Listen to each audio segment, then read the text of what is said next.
think Langvay was overrun on the 5th or 6th of February.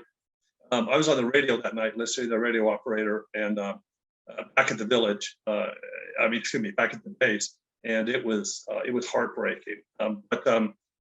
Yeah, they brought forward tanks. What was interesting, that they built a road through the jungle to get the tanks to Langvay, south of Route 9. So everyone was looking along Route 9 for these tanks, because the Laotian Royal Army had fought these tanks at a place called Ben Hui San just a few days before, and their refugees were saying, "No, they have tanks, they have armor," and the people in Langvay didn't believe them, and so they said, side angle radar planes along Highway 9 to look for them. But they built a secret road, and they really surprised the Army Special Forces guys there that night. You said it was the overrunning of Langvay was heartbreaking, and did I hear you correctly that you how did this news come to you? Were you listening on the radio? I was on my tactical net. Their call sign, I will never forget, was Spunky Hansen, and my call sign was Intrigue 14. And yeah, they were.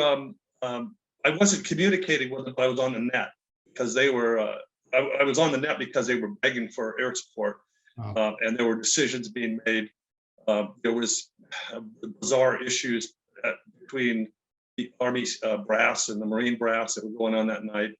But it was heartbreaking because the radio man there, I don't know if he got out of the bunker. I know from reading afterwards that one body was found in that bunker.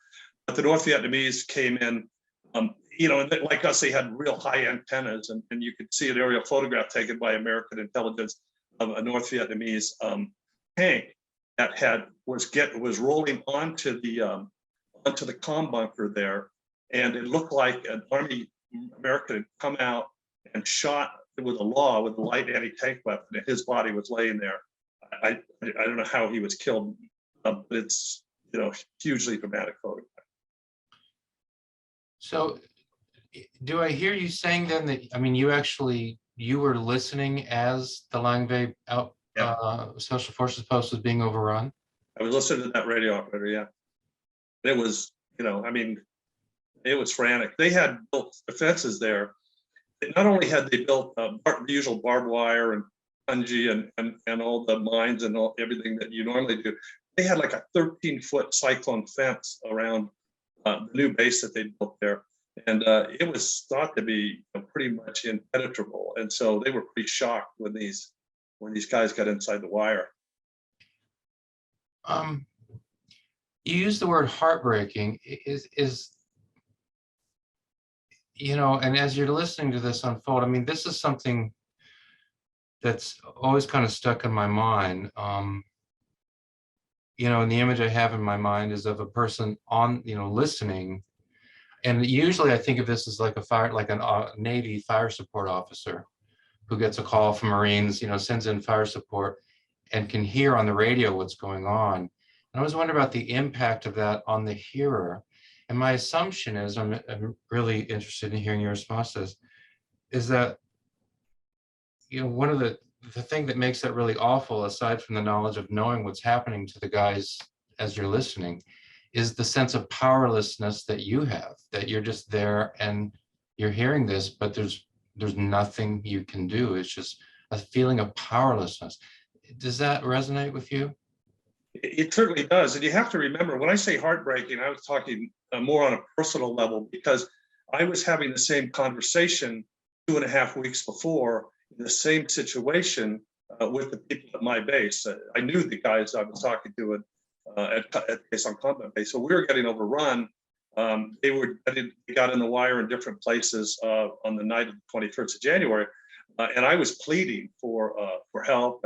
And I was, quite frankly, it's very loud being in the middle of a battle with machine guns and mortars going off, and you're screaming just because you don't have to. The equipment can filter background sound out, but you panic and you're starting to yell, and I could see myself in this guy's voice. I don't know what his name was, but his voice was rising, and I could feel his panic. And I'd been there just a couple of weeks before.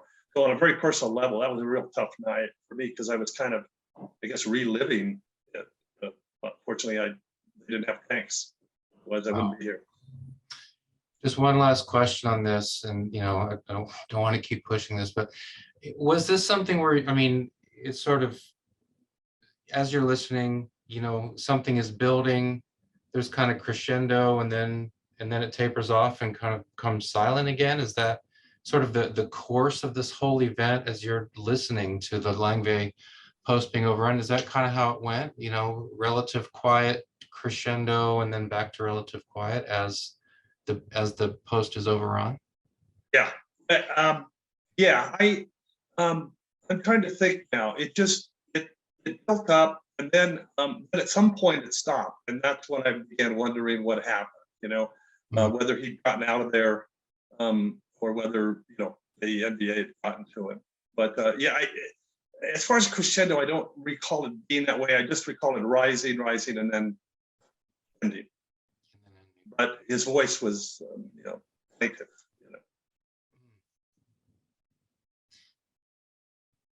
And you can still hear that voice? Yeah, Spunky Hampton. I can still hear it.